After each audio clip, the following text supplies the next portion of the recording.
మాంసాహారం తిని దీపారాధన చేయవచ్చా? సాయంత్రం దీపారాధన చేయవచ్చా? మాంసాహారం తిన్న రోజు అస్సలు దీపారాధన చేయకూడదండి. మనం నిత్యం దీపారాధన ఉదయం వేళల్లో దీపం పెట్టవచ్చండి. మాంసాహారం భుజించిన తరువాత తలస్నానం ఆచరించకుండా దీపారాధన అస్సలు చేయకూడదు.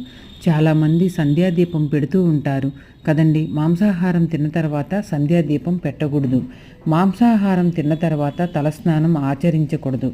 ఏది ఏమైనా మాంసాహారం తిన్న తరువాత దీపారాధన చేయకపోవటం మంచిది. దీపారాధన కుందులు, పూజ గది ఇవన్నీ కూడా మాంసాహారం తిని పూజ అనేది చేయకూడదు.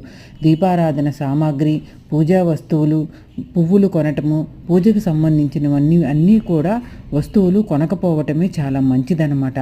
ప్రతి ఒక్కరూ కూడా మరుసటి రోజు పూజ గదిని శుభ్రం చేసుకొని తలస్నానం చేసి పూజ అనేది మనం చేసుకోవచ్చు అనమాట. ఏదేమైనా మాంసాహారం తిని